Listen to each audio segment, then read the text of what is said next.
Okay, Assalamualaikum dan selamat petang kepada pendengar dan penonton Weekly Podcast Ezri Law Firm. Saya Syazah Fana, Associate Litigation dari Ezri Law Firm, dan bersama saya dengan hari ini iaitu partner Ezri Law Firm. Hai, selamat petang semua. Iaitu Puan Nur Roziana. Okay. Selamat kembali semula selepas seminggu dah habis Weekly Podcast. Sekarang ni kita kembali dengan tim litigation pula. Hari ini kita akan bersembah santai ataupun berbincang mengenai apakah cabaran-cabaran mengendalikan kes sivil di mahkamah. Okey, sebelum tu saya ingin menanyakan dulu background Puan Ina, boleh cerita tak dekat penonton semua apakah background law, chambering dekat mana, long call apa semua, boleh ceritakan? Hai semua, saya Roziana. Klien-klien saya panggil Puan Roziana lah. Okey, saya start bekerja jadi lawyer. Saya memang buat fully litigation kat SD Law daripada tahun 2012, hujung tahun. So saya chambering dulu dekat KL.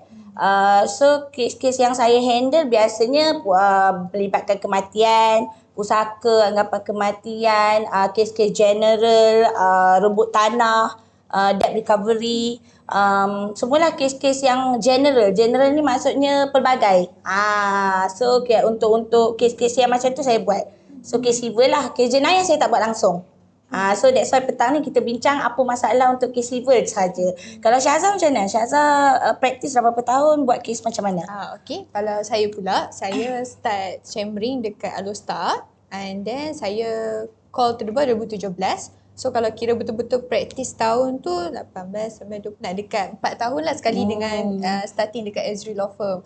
Dan macam portfolio saya pula, saya mengendalikan ada kes lelong, APPSA selalunya, dan kes-kes yang lain juga. Ada buat kes TMB, ada buat kes pusaka, ada buat kes small estate juga, and general case. Recently saya baru buat kes construction yang melibatkan ada pengendalian kes di mahkamah tinggi juga. Lebih kurang macam menarik. So background kita berdua ni lebih kurang, tapi ada yang saya buat, ada yang Syazah lebih mahir. So mungkin hari ni saya pun nak tahu jugalah apa cabaran yang Syazah dah hadapi. Okay. So mungkin kita boleh pergi ke segmen kedua lepas ni?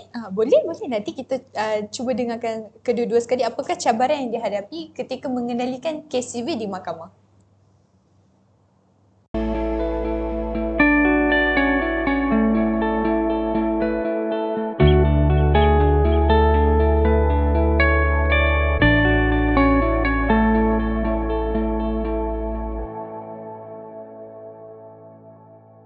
Okay, Syazah, sekarang ni kita nak pergi kepada content of the topic lah kan. So kalau ikut tajuk kita hari ni, kita nak bincangkan apakah cabaran.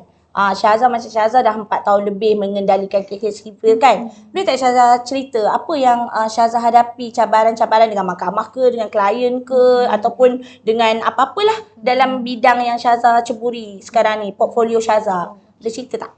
Okay. Boleh. Kalau pertama sekali, saya rasa yang paling mencabar lah bagi saya kalau kita pergi buat kes sivil di mahkamah ialah masa. Contoh masa apabila kita dah filekan kes, kita perlu menunggu. Macam contoh kalau kita buat kes saman biasa selalunya, kita kena filekan writ saman dengan penyata tuntutan, lepas tu dalam sebulan baru dapat tarikh. So tapi benda tu boleh diatasi kalau kita ada filekan certificate of urgency, maksudnya kita filekan perakuan segera lah kan.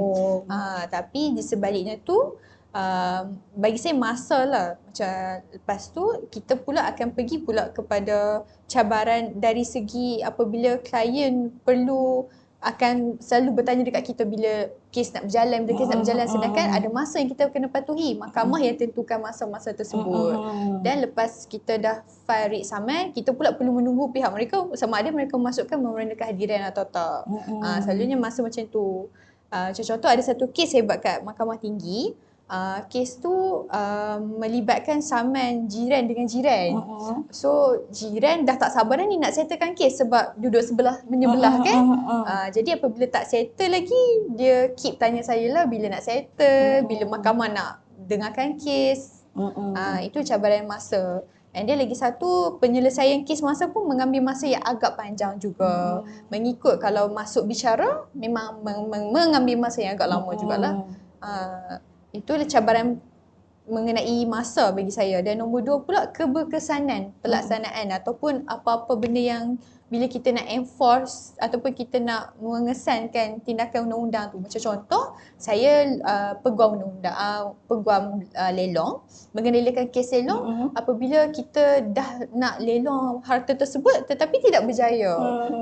Selalu banyak kali terjadi. Macam contoh, satu kes ni di mahkamah Alostar, property tu, tempat tu cantik je, situation tu okey, tempat dia okey, harta pun okey, and then tempat tu pemilik tak ada pun. Selalu kan rumah lelong kan selalu ada pemilik, duduk dalam rumah nak tak nak keluar kan. Tapi dalam kes saya tu semua okey tapi masih lelongan tak berjaya sehingga 5 ke 6 kali.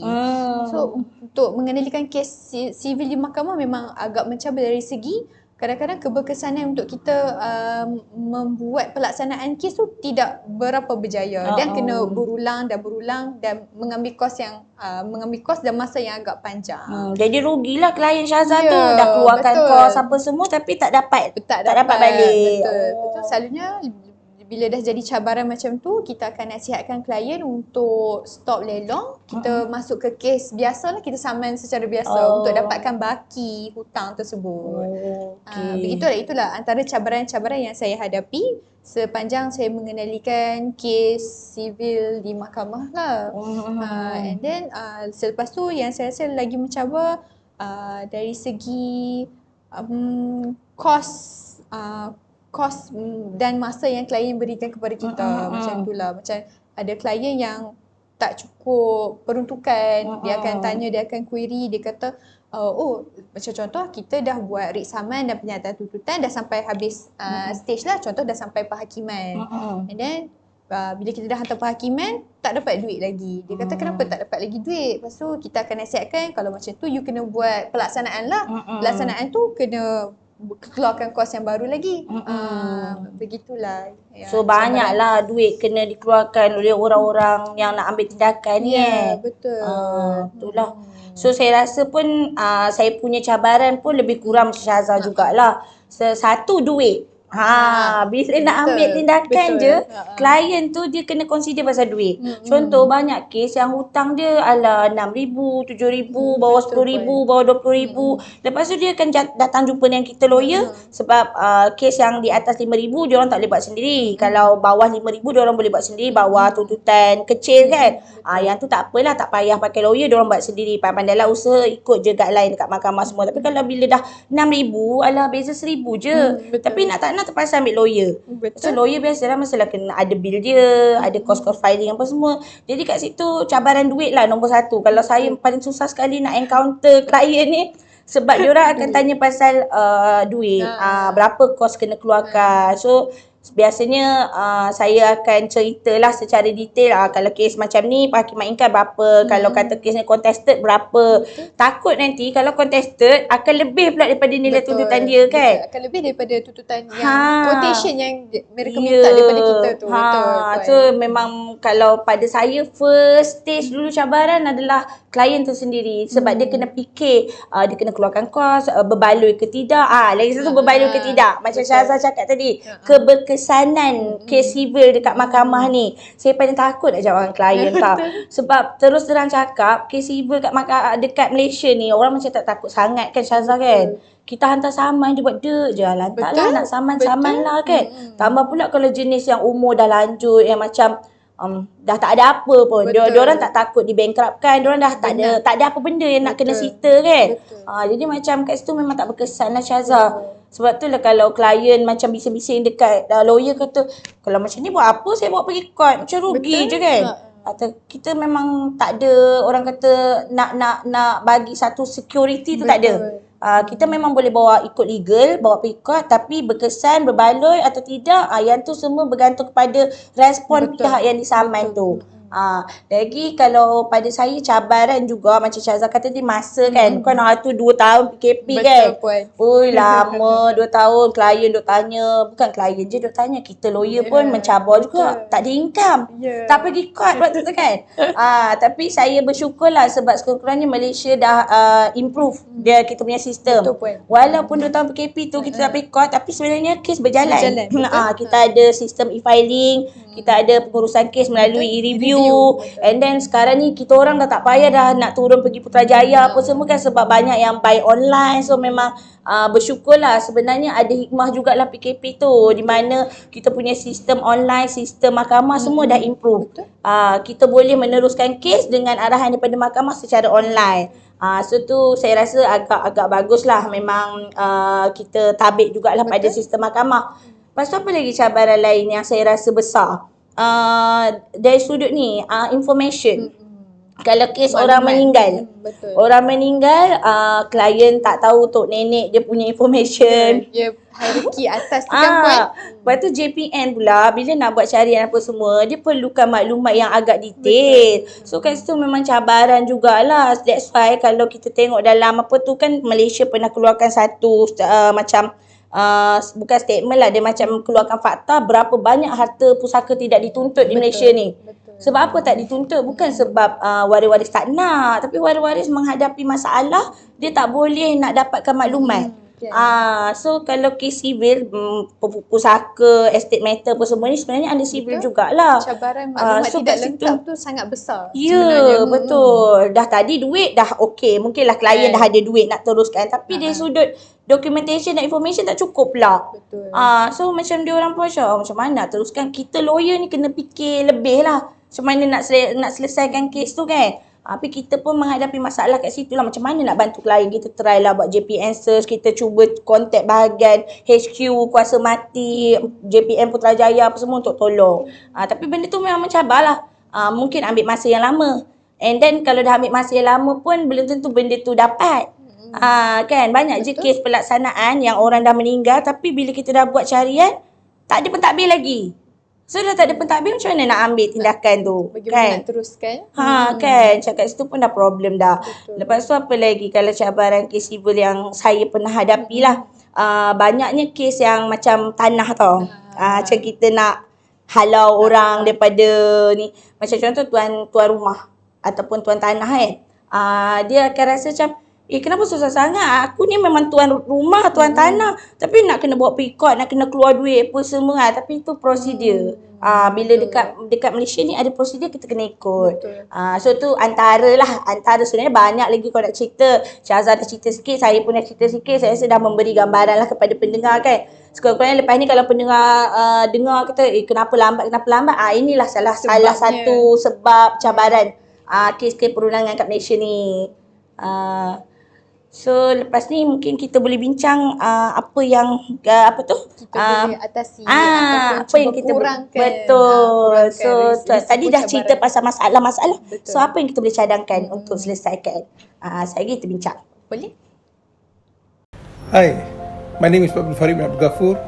I'm the managing partner of Ezri Law Firm.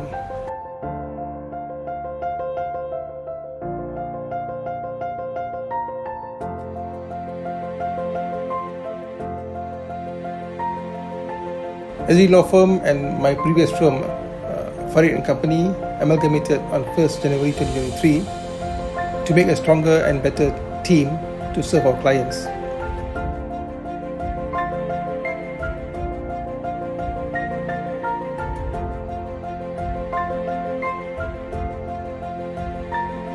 My work mainly concentrates on general litigation, focusing on corporate, land, company and construction matters. And have appeared in all strata of court, from the lowest magistrates court right up to the federal court. With my experience for the past 27 years, I'll be able to serve my clients efficiently in a timely manner. To me, my client's interest is very important, and their satisfaction is my satisfaction.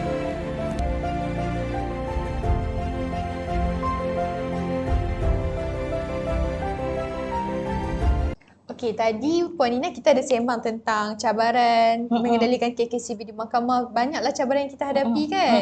Okay, sekarang ni kita nak cuba rungkaikan ataupun kita cuba nak berbincangkan tentang apa yang kita boleh buat untuk atasi cabaran-cabaran mengendalikan kes sivil di mahkamah tersebut.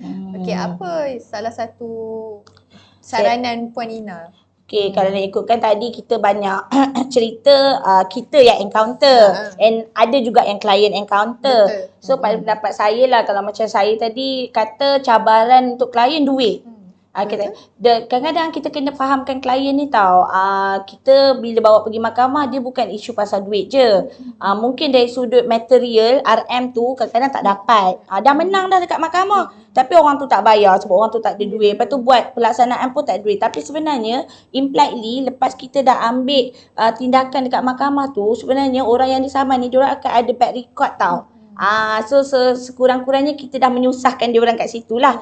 Bukanlah saya saja nak susahkan. Masalahnya sebab dia memang salah kan. Jadi kalau orang tu dah disaman, selalunya dalam sikris, dalam sitas, dia ada bad record dekat situ. So bila ada bad record, bank nak, contoh kalau orang yang disaman tu nak pergi apply loan ke apa ke, bank akan check dia orang punya record. Waktu tu barulah dia orang terhege-hege cari kita. Barulah terhege-hege cari orang yang menyaman ni, atau tolonglah. Kalau orang bankrupt lagi susah. Kalau orang bankrupt, tak boleh keluar negara, tak boleh ada akaun bank. Waktu tu memang dia akan datang dan merayu-rayu lah. Macam mana nak selesaikan. So advantage lah kepada klien kita yang menyaman ni. So sekurang-kurangnya mungkin boleh dapat lah dalam bentuk installment ke apa ke kan. Okey, itu dari sudut cabaran duit tadi. Kita kena fahamkan klien. Lagi kalau cabaran lain yang contoh klien datang, dia nak dapatkan, nak collect hutang yang dah lebih daripada tempoh masa.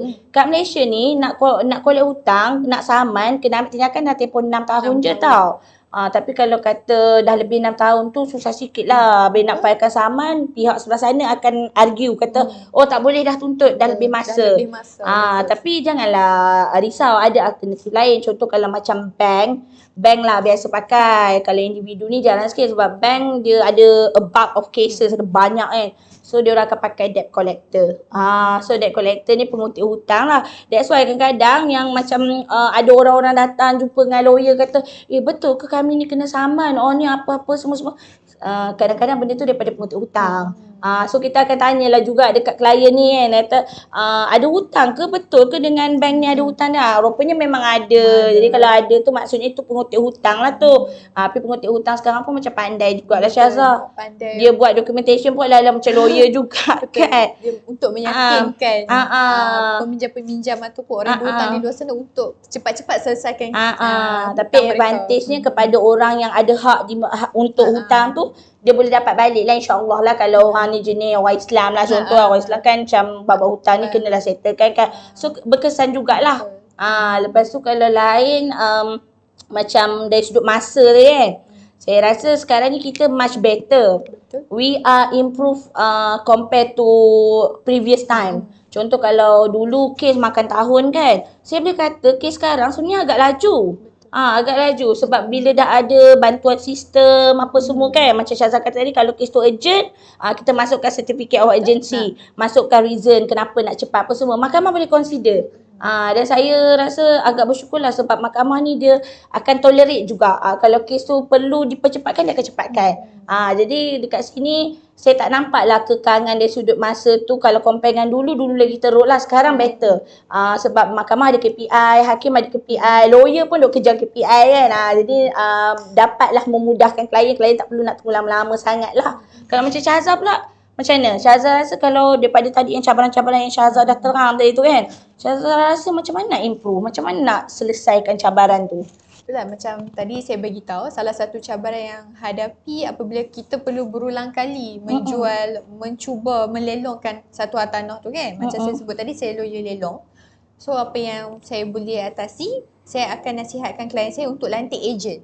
Untuk ekstra, untuk kita nak make sure hartanah tu dapat dilelongkan tak lebih daripada 2-3 kali lah. Kalau boleh kita nak cut cost lah kan. Walaupun ejen ada cost dia juga, tapi tak semahal untuk next lelongan. Macam contoh ada saya buat tu, saya ada lantik saya ada nasihat klien lah untuk lantik untuk lantik ejen. Dan dia telah lantik ejen dan berjaya. Dia macam lagi war-war, lagi meluas lah. Sebab bila lantik ejen juga ada alternatif sendiri. Mereka akan mewar-warkan melalui internet. Mereka akan blast email. So semua orang boleh terima. Dan kebanyakan ada praktis di KL, mereka jenis suka kumpul property. So walaupun orang tu duduk kat KL, kalau property duduk dekat Penang, dia tengok email tu, dia macam berminat nak beli. Sebab untuk pengetahuan penonton dan pendengar, lelongan hartanah punya harga lagi murah. Sebab tu ramai akan tengok, akan consider yang apa yang ejen yang beritahu. Dan ejen ni quite convincing lah sebab ejen ni berdaftar. Itulah ejen hartanah kan. And then lagi satu cara yang mereka buat adalah live melalui Facebook.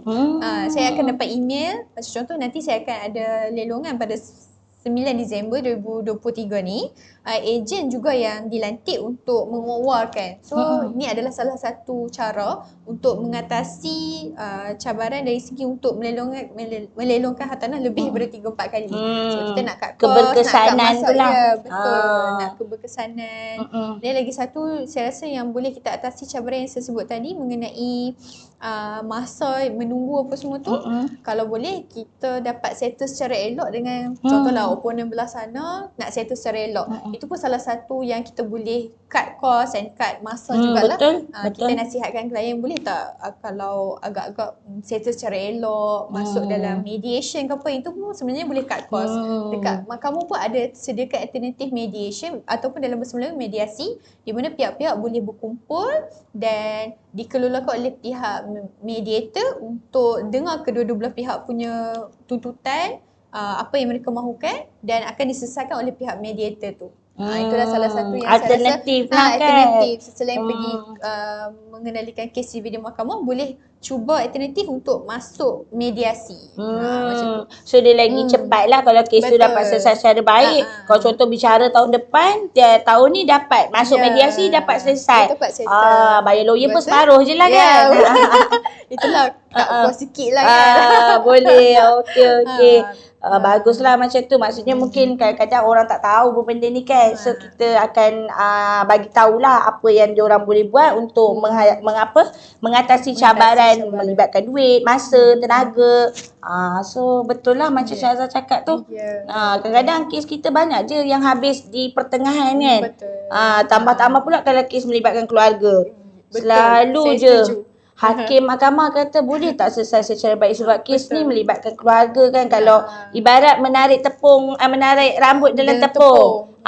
Rambut tu tak putus, tepung pun tak selera. So kes kat mahkamah pun dapat selesai secara baik, hubungan keluarga pun dapatlah diperelokkan balik. Tak adalah sampai masuk kandang saksi kena berlawan mulut pula kan. Betul lah, saya setujulah.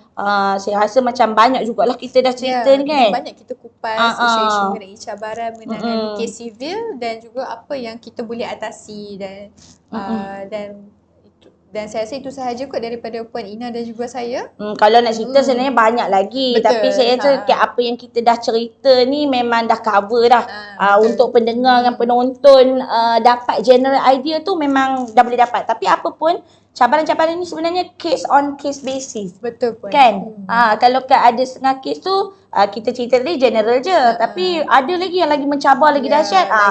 Dia bergantung kepada kes tu jugalah. Dia ikut kompleksiti kes tersebut. Kalau betul. ada yang lagi mencabar, memang kita boleh cuba atasi lah sebab kita mempunyai pegawai yang sangat berpengalaman di sini.